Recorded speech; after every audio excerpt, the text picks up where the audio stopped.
Cool,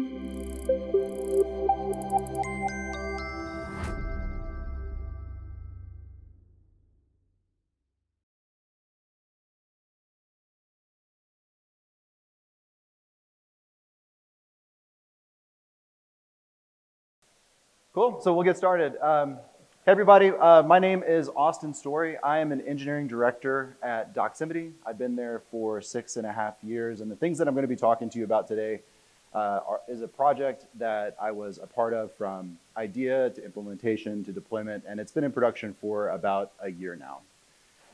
I do wanna say, as I'm getting started here, thank you for taking the time to come to the talk. I am both honored and humbled to be here. The first is because I just absolutely love Rails. This community is amazing. It's the thing that keeps me in programming and excited every day. And I'm humbled that you are all choosing to be here because I know a few things about this conference. The first, this is day 3. I know most of us are pretty smoked. Some people were out pretty late doing karaoke last night. And there's several other awesome talks going on right now, some of which that I wanted to go to. And finally, I know that you're all here, even though there are chair massages. So I will do my best to live up to that standard of being at least as good as a chair massage. So at a high level getting started, let's kind of do like a high level overview of what we're going to be talking about. So this is a story about how Doximity used, who's like a Rails-based web application, used engines to deploy out a really complex system called GraphQL Federation at our company. We did it very intentionally, and we're able to integrate it without developers having to get super involved with the details of that system. Now, this is not a talk about GraphQL. I'm not going to be pushing that to you. I know it can be a controversial topic. This is mostly about the things that I think about whenever I'm pushing out a system like this that I think is important to making sure that we're delivering integrated solutions, kind of like with the Rails philosophy. So if I look at who this is going to be applicable to, there's really 2 spectrums of people. The first is people that are either getting started or are more advanced along in their career, maybe getting to like a senior level. I hope that you take from this talk the intentional Rails knowledge, like the things that at least I've thought about a lot, that I think about when I'm deploying systems, knowing the things that you can use that are out of the box in Rails to wrap up things in an integrated way. And then people that are later stage, I hope the thing that you take from this is just one of the ways that you can possibly scale your team out. Whenever you have something out there that can speed your team up, even if it isn't Rails, you can generally integrate that with a Rails system and do it in a way where the developers don't have to be involved with all the details. So let's start with some definitions so that we're on the same page. The first one, something that everybody's probably familiar with, what is a Ruby gem? So to me, Ruby gem, it is just some shared Ruby code. Generally, it's useful and related to whatever you're trying to do. And you can add this to your project and not have to deal with, I don't know, making database connections because Active Record is so incredible. Okay, well, what's an engine? Why did I define gem before this? It's because an engine is really just another type of gem. But it's an upgraded gem. It's a smarter type of gem, and the way that it's smarter is that it knows about Rails and the entire Rails ecosystem. It knows how to plug into that ecosystem so that not only can you share useful code, but you can also share useful things that will integrate directly with a web application like Rails. And we'll talk about how we did this at Doximity with GraphQL. Okay, well, what is GraphQL? It is a lot of things. I'm going to talk about in practice. It's a way to represent and query data on your servers. So it's really 3 components. The first is a way to describe your data. So here in this example, we're saying, hey, in this, we have a project. Project is a type, and then we have a name that is a string. We have a tagline that's a string. And then in any language, really, that can implement the specification, it's not just Ruby. There's libraries for this in Go, Node, all those other languages.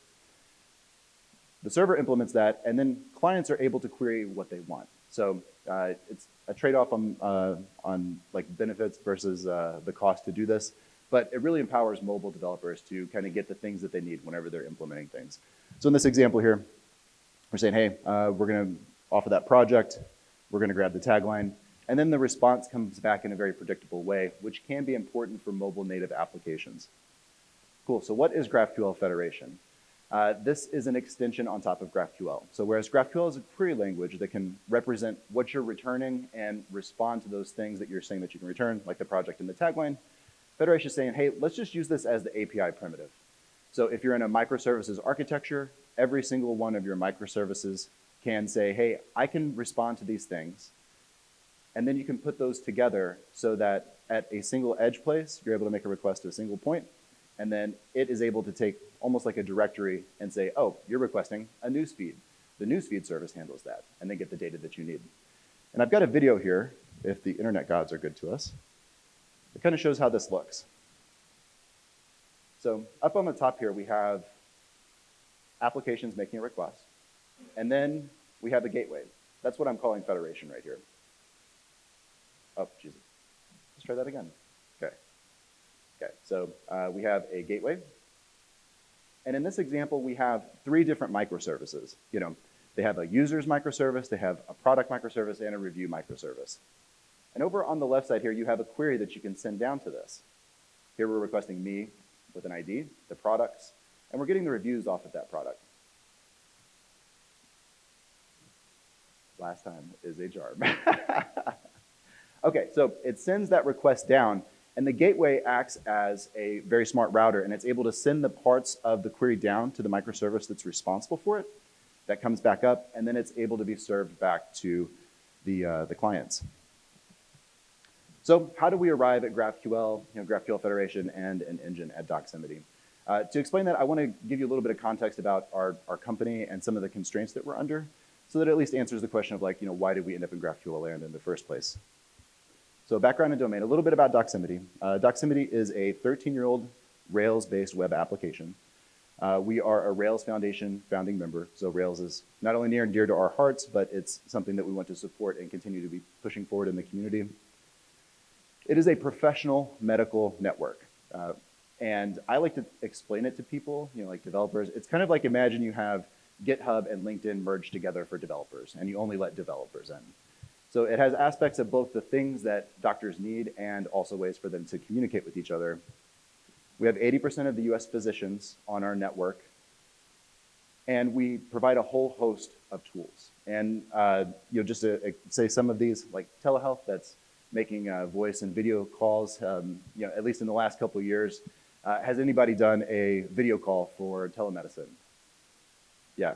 I mean, there's a very good chance that the system that you used was powered by Doximity. There's hundreds of thousands of calls per day that we facilitate on this. And we try to be very physician first. And the way that our teams end up building is we will have an entire domain. So telehealth is a part of Doximity, but it's its own business unit. Has its own goals, it has its own scalability constraints and that sort of stuff. So naturally, we ended up in this service-oriented architecture because each and every one of these domains needed different reasons to change, that weren't in the monolith. And physicians are busy. We are physician first. We try to meet the doctors where they need us. And almost all the time, that's on mobile. They are very busy people. They go, many appointments per day, and they want to use this on mobile. So we do a mobile first implementation, mobile native first. And a little bit about the teams. So to support all of those different domains, we have 30 different app teams, over 140 web developers. We get, this is bursty, but around 9,000 GraphQL requests per minute. And we have 7,000 fields, which is a fancy way of saying that type that I mentioned earlier. So a project would be a type, the name on the project would be a type. So quite a few of those. So in the beginning, we had the monolith. Everything was fine. We started getting more of these domains that I mentioned, like telehealth, news, those sorts of things that needed different reasons to change. And we were running into a lot of resiliency issues because we were putting everything in the monolith. And so we said, hey, look, let's start letting people pull things out into their own microservices.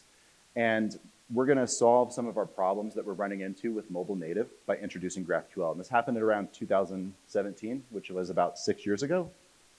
And at a high level, we're looking at a request here. So you have iOS, Android, and web that are making a request down. That goes to our monolith. The monolith is generally the easiest place to put things, so it got GraphQL in addition to the other 1,400 things that it does in its routes file. So there was a lot involved there. And whenever a request would come in, GraphQL inside of Ruby, we would route it down to either another microservice through making an API request, or use Active Record or Redis or Elasticsearch or whatever if it was local to the monolith. And then some of the other teams also started implementing GraphQL on their services. Probably could guess what I'm going to say here. If we look at the different perspectives between like mobile and the back end, the mobile perspective for this is like, hey, this is fantastic. Like this is what I want. I challenge each of you, like if you have a mobile developer that doesn't do back end, what they think about GraphQL versus like REST, it's pretty incredible. They get the documentation that they need for free, and we'll talk about this here in a second. But when you're using GraphQL, that's one of the bigger selling points is all the documentation is easy and free. Like you can generate it and people can access it and look at it. They had type responses, so there was less crashes in mobile land because we were accidentally returning nil when somebody required a string. The changes were safer. So with this GraphQL setup, we were able to store every type of request that went for mobile. And whenever somebody made a change to like a GraphQL microservice, we were able to say, oh, hey, did you know that the thing you're about to change is actually still used in production, and it's used in these specific queries? So that they could at least make an intelligent decision about, oh yeah, we know that that's gonna break stuff and that's okay, or actually we don't wanna break telehealth right now, that would be not good. And then it's unified. So the mobile developers don't have to go between the different teams and understand, the specific way that like some microservice is doing JSON responses or, including it in some sort of versioning scheme. But the backend perspective was really, this was a lot. GraphQL is not free by any stretch of the imagination. Anytime that you have to be more intentional with making decisions and types up front, it's gonna be more work. Well, it's normally gonna be more work. So the things that they ran into, these different teams, were there was no internal standard. So like, although we had this edge GraphQL for our mobile developers, and they love that, when you have 10 other microservices that are doing their own different version of REST, it's hard for teams to even share concepts, let alone work in others' code bases to help. Isolation is much harder. If we're talking about this request that comes down here, one of the reasons that you go with a service-oriented architecture is you want your services to be resilient and be able to stand on their own. But our newsfeed service was tied to the monolith. So what are reasons that the newsfeed could go down? It could go down because the monolith is down. Maybe somebody did a database migration that wasn't safe that brought down that application. Or the newsfeed is down. And if the newsfeed also ties to anything else at runtime, it could go down for other reasons. And we saw that many times. And then the developer experience of this was atrocious. People that were making changes inside of this monolith, like they were pretty happy. But if somebody had this microservice, sometimes they had to make 3 or 4 different changes just to get something out of there. So we came to the table and we said, hey, look, do we even want to continue with GraphQL? Like, is this adding value? Does it make sense for us to spend time managing the system anymore?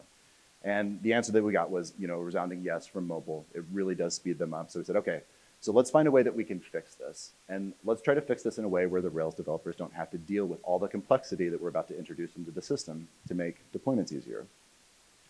And we ended up with GraphQL Federation.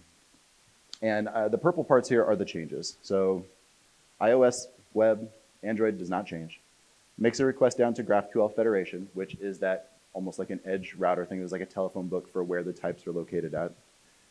And then all of our microservices exposed a GraphQL representation instead of random REST or anything like that. And the benefits of going at it like this, let's just talk about the pain points. Back in perspective, internal standards. Now you can still do whatever you want inside of Rails land, but we've set an internal standard. Hey, look, add GraphQL. We'll find ways to integrate this so that you don't have to deal with all the details of it. And everything will just work. Isolation harder. Now they're able to make a change to just their service. And teams don't have to be concerned with what somebody else is doing because we have those safe changes in place. You make a change, you're going to know that it's going to break something. And the developer experience, this was one of the larger wins. It actually allowed us to deploy a project on time because before, one of our teams was making 4 changes to get something very simple out there. And after this, it was 1. And we just had to find a way as like the core team to integrate this so that the teams don't have to deal with the complexity. Cool. So what are our constraints whenever we're wanting to deploy this? Like, we want this to be richly integrated with Rails. I believe firmly in building integrated systems. I believe in omakase, which means, hey, look, there should be a right way to do something, and you should provide that out of the box and allow people to change things whenever they need to. And we want the product teams to be focused on delivering for our physicians. They still need to be physician first. We're going to take on all this complexity inside of an internal engine so that they don't have to deal with it. So how do we do that? This is how I start. I built many engines. I always go back to the Rails guides. If it's been even a day since I'm going to do something like this, I will just reread the documentation because it's so good and I forget so much. It is incredible how much I forget. So spending 5 minutes, before you start a project to just reread all of the things that are available to you can save you days of effort. And then after that, we need to plan our approach because there's a lot of different ways that we can do this. We said that, hey, our monolith was hosting all the GraphQL. How do we move this over in place so that through a series of changes, everything gets into our engine, and then we can just drop that engine into another microservice and everything just work. That's the dream, right? So the 3 things that we're going to do here, the first thing we're going to do is set up our engine, and then we're going to implement GraphQL Playground. I'll explain why we want to do that and what that is here in a second. Talk about a few of the GraphQL concepts, and then we'll talk about the really magical part, which is how we integrated this with Federation. I'm about to have a ton of code samples, so if anybody wants to move forward, please feel free to do that. So how do we get started inside of a Rails engine? How do we push the button? Go to the guides. It'll tell you that an engine is actually a plugin that's mountable. The only place that engine exists is inside of class names. So you create a mountable plugin. And what this is going to do is it's going to generate a bunch of code for you. And the area of the code that I want to focus on, the thing that is the most impactful for me, is this test harness that it creates as part of your engine. So we said that a Rails engine is really just a gem that knows about Rails. So I focus heavily whenever I'm creating an engine on having this dummy application that it provides for you. I try to make it, smart, I guess you could say, a smart dummy application that uses every single feature that I'm exposing in my engine so that whenever I'm wanting to change something or see how it works, I can use my good friends Rails Server and Rails Console in order to get into a live environment. So I don't have to deploy out my gem, my engine, and install it somewhere or do some weird symlinking stuff inside a bundle. This is all local here. And because I invest so heavily in this dummy engine, I'm also able to have really extensive request specs so that I don't accidentally break something the next time that I go into it. And then another area that I'm going to focus on, this is related to that intentional deployment that I mentioned earlier, is the configuration and some of the things that I think about whenever I'm exposing ways for people to change the runtime behavior of my gems.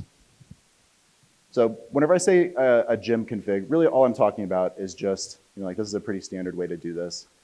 Any way that you choose to expose somebody changing features inside of your gem, okay? Mine generally looks something like this, where at the top level, I create a runtime error and a configuration error. I like to think of those as landmines versus bombs, okay? So if I'm exposing a way for somebody to configure my gem, if I know the way that I'm exposing it to them is going to break in production if they pass me something wrong, I like to blow up early instead of in production. People generally appreciate that. Oh, and then the landmine, there's some things that you can't avoid.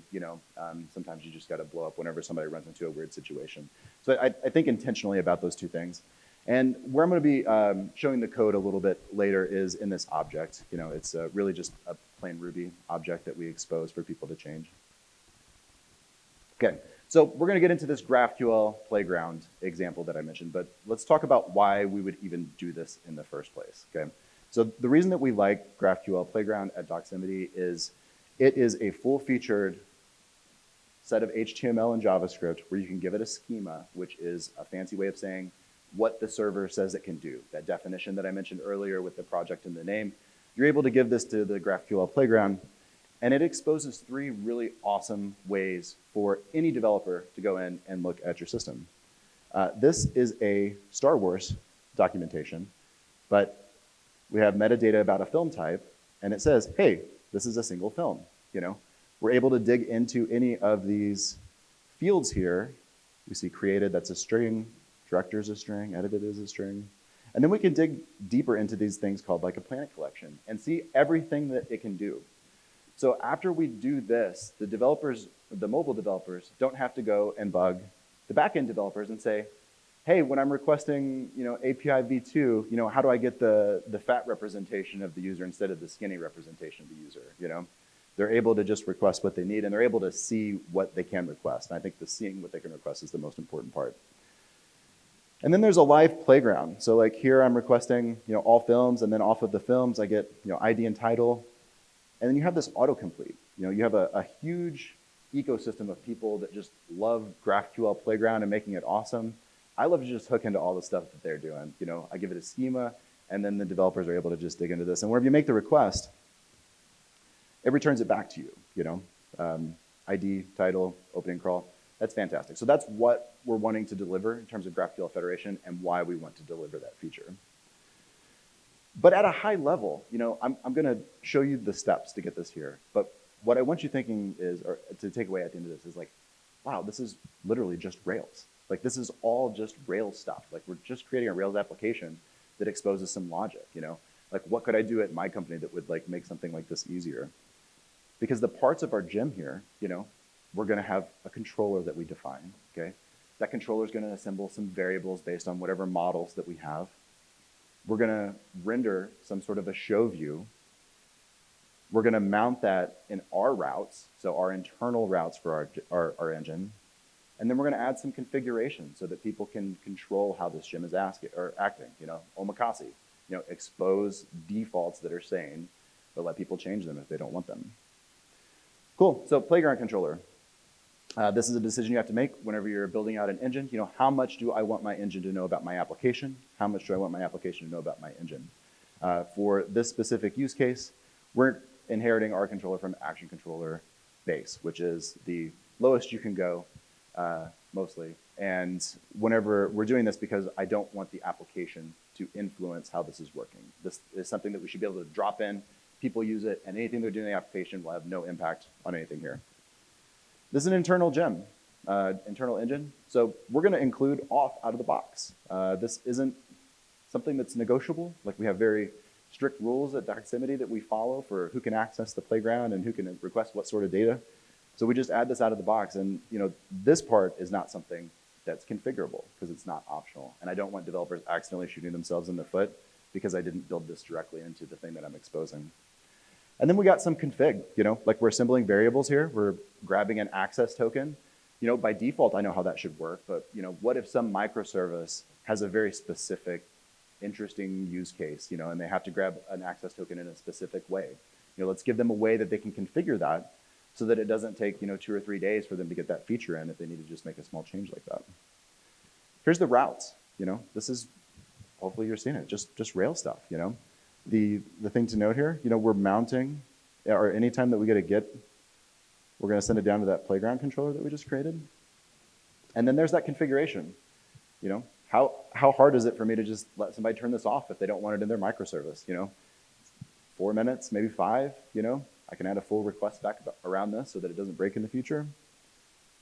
And then we're going to update the configuration. This is a little tiny on the code side, but you add the configuration, a way for them to change whether it's enabled and to change the access token. But this access token, there's a specific way for people to get an access token and a specific type that I'm expecting. And I can't represent that in Ruby, now anyway. I can't say, hey, you have to pass me a proc. So I like to think of this as like providing really damned fine guiding messages to developers. If they're doing something that I know is going to blow up, and it's going to blow up in a confusing way, I don't expect them to know anything about GraphQL Playground or they're just trying to get an access token.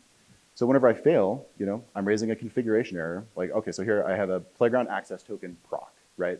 Hey, you're going to provide me a function that's going to override the function I'm providing by default to get an access token. And then I'm going to raise the configuration error if it is not a proc. Now, I can't control the return type of that access token. This could still blow up. But here, I'm at least telling them, hey, and the one that we have in production is 4 sentences. It's borderline too verbose. But whenever it errors, I want them to say, oh, okay, I see exactly what I need to do here. And here's a link to the wiki in case something is broken so that I can go and research that. Oh, and the Slack channel's over here, okay? Make it easy for the developers. Okay, cool. So here's the last part. So we have this feature. I mean, it's feature complete. You know, we have the playground, we have the routes inside of our engine, and we have this configuration. You know, what are our options after this? How's a developer going to install this and use it inside of their application? I'm going to show you the way that I personally don't like, and then I'm going to show you a better way. So the first is how I see this done a lot. You know, it's like, hey, I have this incredible engine that I've invested so much time in. And in order to use it, I'm going to put up a really high barrier and say, hey, here's all the steps that you need to take. First, install the engine. We're going to have to do that regardless. Step two, we're going to copy, you know, this thing in the routes file. You know, there's a really good chance somebody using your engine is going to know this, but like, hey, don't mess this up. It's very important to do this exactly, right? And then the next thing, oh, create this initializer, okay? And then after you create this initializer, hey, you need to define a proc that's going to get an access token. Man, I think we can do way better. You know, that first thing is not an intentional integrated system, in my perspective. We're asking too much of our developers to use something that they should be able to just drop in. Okay, so what can we do instead? Hey, step one, install our engine. We're going to do that anyway. Run this generator. Okay. Much, much, much better, okay? I mean, a developer is going to want to use this, right? We're investing in building this thing. We want people to use them. We want it to be easy. Okay, cool. So how do we build out a generator like this, okay? I'm always going to tell you to go to the Rails guides. This is exceptional. Generators are not a part of engines. Completely separate area of Rails, but I use them heavily in gems and engines. And what does this look like? You know, there's actually, you know, fun fact, generator for generators, you know. So whenever you generate a generator, it is going to give you a lot of things, but what it's going to end up looking like is this install generator. You know, we want to run this command here.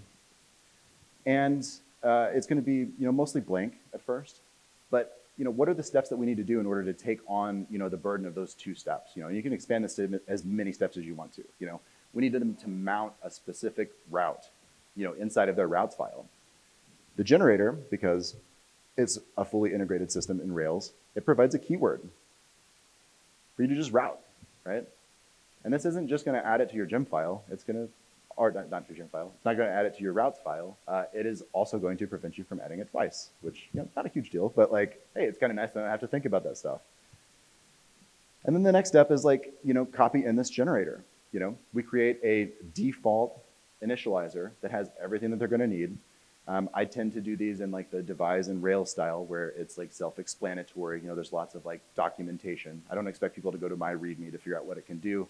I like to tell people what it can do in the spot where they're meeting me, which is in the code. Cool. So the playground's done, you know. We added this feature. We made it easy for our developers to install. They don't have to know a thing about how the GraphQL playground is working because we're going to take care of everything for them out of the box. They drop in an engine, everything just works. And highlighting the magic there, just using the default things that Rails provides us. You know, this is a way to supercharge your teams. Whenever you have a complex thing that you need to share out that needs to integrate with Rails. Cool. So let's dig a little bit deeper here. Okay, we're going to extract GraphQL classes. Whole lot of stuff here. I'm only going to highlight a couple things, but just know that there's a lot of things that we do whenever we're in GraphQL land that are unique to Doximity. And we had the first step of adding playground. The second step is, hey, let's extract all the stuff that's like doing GraphQL from our monolith and put it in a gem, and then just reuse it in the monolith, okay? That's a very safe way to extract out code. So many, many pull requests in order to pull this out. But the thing that I want to highlight here is also the secure by default. We have like some special ways that we secure GraphQL Federation. And we also have some secure by default integrations inside of our object. You know, like the way that we do that here, like this is a really powerful part of GraphQL where by default, when somebody's adding a new type, we set a special, hey, nobody can access this type, right? Inside of Pundit, there's a direct integration with GraphQL through GraphQL Pro. And people are able to, or people are forced to make that decision of who can access what specific things. And whenever they do that inside of GraphQL, it happens everywhere that the object is used. You can imagine that that is very important for like a medical network. Say we're exposing something like faxes, right? faxes are medically sensitive. They are HIPAA, and whenever we say, hey, the fax type has this specific integration, anywhere that it's used in the graph, it will have the same security, That was one of the powerful things that I realized as we were getting deeper into this is like how easy it is to accidentally expose that in REST whenever you don't have this like default security, on the type level. Cool, and also Doximity uses RSpec, so we want to integrate with that directly. So instead of saying, hey, look, whenever you're testing your GraphQL stuff, go write your own RSpec helper and do it in your own artisanal way. We create a helper, we mount it in the generator, and then we use this internally when we're testing our own GraphQL. So people get what they need in order to interact with the system. Cool, and then we generate all of these types for people. Just like with GraphQL Playground, we don't want people having to like dig in and copy tons of stuff from the README. We just want to do it out of the box. So we create a bootstrap generator. That's just what the class would look like.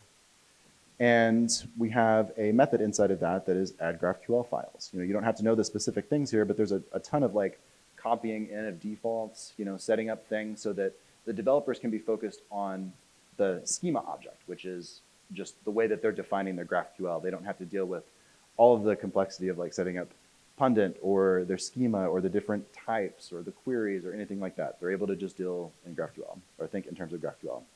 And also whenever we're doing this generation, there are some decisions that they could make, right? So as you're pushing out a gem, if there is a decision that needs to be made, whenever you're building this generator, Rails gives you, or the generators give you this really nice helper, which is yes. And then your code kind of reads more like prose. Hey, if unless this is yes, hey, do you want us to generate this other stuff? Then it will just fail. Which is good. Okay, cool. So that's the core GraphQL stuff. This isn't like the pure meat of the talk, but like up until this point, we were able to extract out Playground. It's served completely by the engine, and we were able to install that engine inside of our core monolith so that it's doing all of the lifting for GraphQL. So now we're ready to push this out to other microservices, and we need a way to integrate everything with Federation in a way that the teams aren't going to have to deal with all of that complexity. Because moving to Federation is not free. There's a lot involved, but we want it to be as integrated as possible with their current workflows.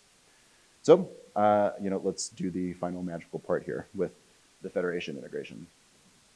So if we're looking at, the request in here, there's really three parts that we need to deal with whenever we're integrating GraphQL Federation in this. We have to answer, how do requests work? Whenever a request is starting at the top here and comes down, how do we make all of this unified so that whenever we're sending a request down or it's coming back, it's the way that we expect it to be? How do changes work? Whenever somebody changes a microservice, how do those changes get up to that directory that is GraphQL Federation? And how do deployments work? Whenever somebody's deploying out, new code in these microservices, how is that going to work? So let's hit up the requests here first. At the high level, the problem that we're trying to solve is whenever Federation sends a request down, how do we make it the same across all of our microservices? So just a few steps. We create an executor, just a plain Ruby object. It's going to take in a schema and a query and some variables, and it's going to execute it. And then we create a value object, execution results. So now everywhere that's using GraphQL, they're going to have the same way that they're executing. They're going to have the same way that we're responding. Okay, how do we add this execution to our engine? So the first thing that we're going to do is go to our old friend, the internal routes file, and we're going to say, hey, whenever somebody posts, like we were doing the get earlier with the Playground, when somebody posts in, I want you to route this to the GraphQL core execute controller. Then we give them a way to override it. Hey, if you, for some reason, you need to turn off GraphQL for whatever reason, like you can figure it that way. And then we create an execute controller. There's a lot of parts of our execute controller, but I'm just going to be focused on like the pure post part of it. So in this controller here, we're using our GraphQL executor right here. And we're adding a way for people to hook into what we're doing externally. Active support notifications out of the box gives us an easy way so that whenever we are serving a request with GraphQL, that we can instrument around this GraphQL core execute string and post up the payload so that if for whatever reason somebody needs to audit or do whatever special thing that they need, they can do that. And then we render the results of JSON. Hey, cool. Okay. So how did so those are the request parts of this. So how do the changes work? Like the request is pretty easy. Create a standard execution object, add it to the engine so that a post is coming through, and then you deploy out the engine. But how do changes work? Because this is going to involve us integrating our system with an external vendor, right? We're doing this through a company called Apollo for hosting Federation and changing stuff. So what are the things that we need to do here? Okay. Whenever a change happens, essentially what you're doing is you're saying, hey, I've changed some code. I'm going to export my GraphQL representation, all those definitions that I mentioned earlier, and then I'm going to send that up somewhere to somebody that's going to host that schema so that it can be put together and put on Federation. So first thing we do, we create a standard printer so that all of our microservices export this in the exact same way. We chose to integrate this with our CI. So whenever somebody is making a change inside of continuous integration, this is going to run. And we add a way to just say, hey, are there any GraphQL changes? Great. If so, we're going to run this schema printer and we're going to get it to Apollo. But how do we send this to the vendor? Apollo has a Rust library, and although I like Rust, it seems cool. I like Ruby personally, so I like to wrap all of these utilities the vendors are providing in an API so that I don't have to deal with them churning on their interface and having to change a bunch of internals of our gem. So what this thing does is inside of our gem, we have an executor that takes care of downloading the Rust library, making sure the version is exactly what we want. How do we send commands to it and get it back in a sane way? And then we're going to wrap up all of the crazy complexity with specifying the command line args that are going to be sent to this here, so that future me and any developers in the future get to think, oh, I'm doing a subgraph check, and if for some reason something breaks, they can dig into the internals here.